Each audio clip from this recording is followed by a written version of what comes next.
Hi everyone, my name is Francisca Thomas, and the reason why I'm doing this video is because I feel like I need to let something go and come clean on something. So, growing up in South Africa, Cape Town, I experienced some racism, and it's affected me all my life. And up till now, I'm turning 39 soon. Anyway, it was very difficult for me because as a child, I didn't actually know where I belonged. Um, I was probably about 4 or 5 years old, and I clearly remember this day when my mother had to dress us up um, to go to a photo shoot, you know. Um, but it wasn't a normal photo shoot. I remember that I had to stand there and not smile or do nothing like that. It was literally just standing like that.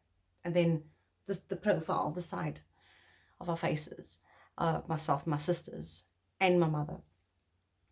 And I found out years later when I could actually understand, and it was quite shocking actually, that those pictures were taken because we had to be classified as something, which is either, in our case, either white or mixed race. Um,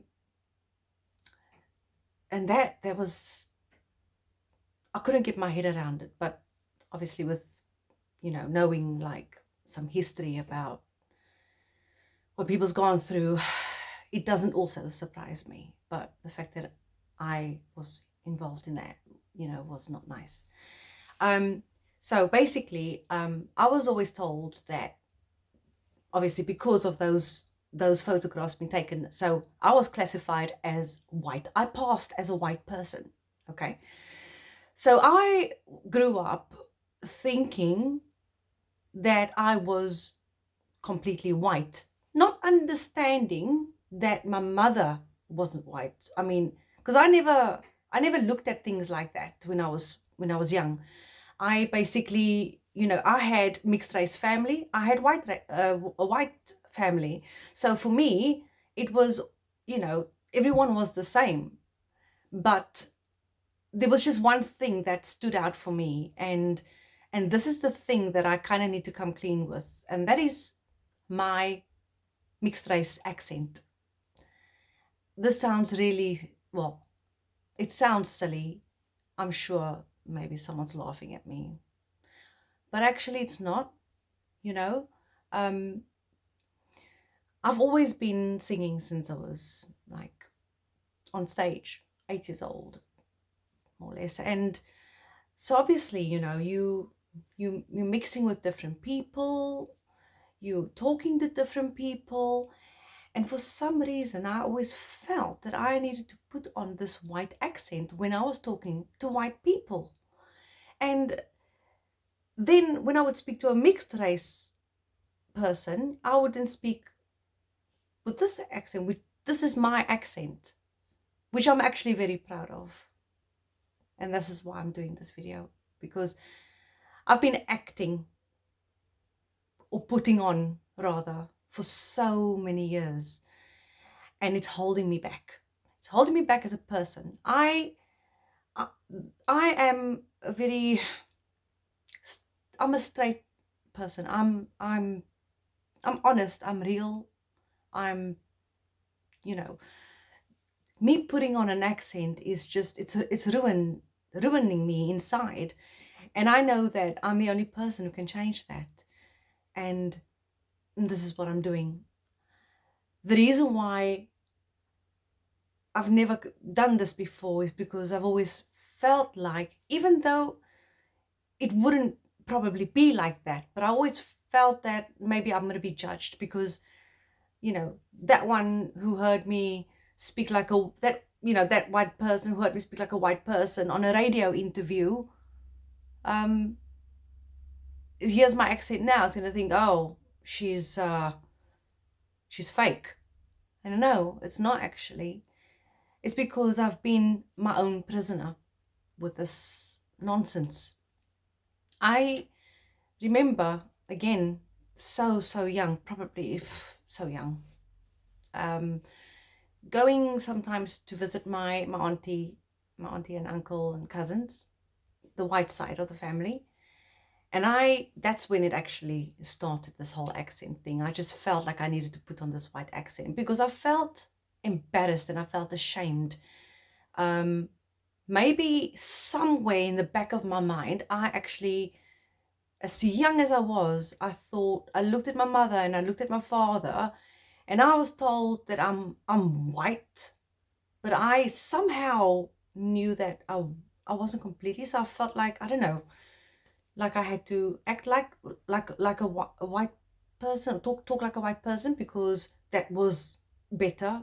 But then again, that time, those so many years ago, um, there was, the mixed race person was being treated a little bit different, And as a child, you don't know that you're taking these things in, but you see it and you hear it. And I mean, even though we were told that we were white, we weren't kept away from our true color, where we come from. We would go visit and see our mixed race family, and actually we had so much fun because my mother's side, all of us can sing and dance, and so we used to do a lot of singing together, and plenty of cousins, and my mum is one of 9 children, so it was a lot of fun.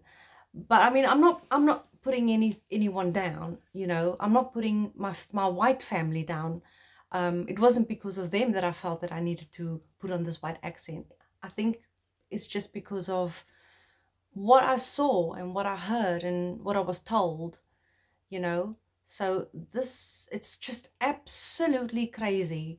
Doing interviews is a nightmare because I actually sit and panic and worry. Not what I'm going to say, because I can talk until the cows come home, but how am I going to say it? You know, um, in fact, I was in a female girl group, hip hop group when I was 14. Yeah, and gosh, we were doing so well, again in Cape Town, and I remember we used to do these radio interviews, and um, I would never talk. The DJ would ask me questions, and I would not say a word, maybe one or two for the sake of it, only because I was hiding my accent. I couldn't speak because the group I was in were mixed race, and I'm sitting there thinking there's white people listening to this interview as well. So I'm not going to go and put on a white accent in front of my group, because then they're going to laugh at me. Do you know what? The more I actually talk about this, the more this actually sounds ridiculous. I actually cannot believe I put myself through that. Honestly, all these years, it's actually sad, But I'm done with it. I'm done with it. I want to be free. I want to talk. And I'm sick and tired of people judging me, making fun of my hair at school, the white kids. My mum used to take us to school sometimes. And then in the classroom or break time, the white kids would make fun of me and say, "Oh, just say you are what you are," and blah, blah, blah. Just say it, just say it, just say it. And I'm like, "No, I'm white. And they say, "Don't lie, you're lying." And then, they will make fun of my hair because my hair's not straight. So I was very ashamed of my hair for all these years, of my, my natural hair. So I went obviously through the phases of wanting straight hair. So, but, then they would say, "Oh, why is your maid," like just making fun of my mother, really. "Why is your maid dropping you off at school? Ha, ha, ha." And that things like that really, really hurt me and really stuck with me all these years. But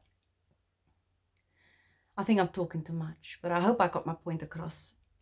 And the final point I want to get across is that, do you know what? Don't be a prisoner in your own body, in your own mind. Just, it's not worth it. It's sad, but there's no need. Just get on with your life and don't listen to anyone. Don't let them judge you. Or, do you know what? People will judge you all the time, but don't take it to heart, because it doesn't matter if it's small. It can be the smallest thing, but it might mean the world to you. And just move on. Take care of yourself and don't care what other people say. And just look after yourself and surround yourself with people who really care and who won't judge you. Anyway, I will be doing some more videos soon. Peace.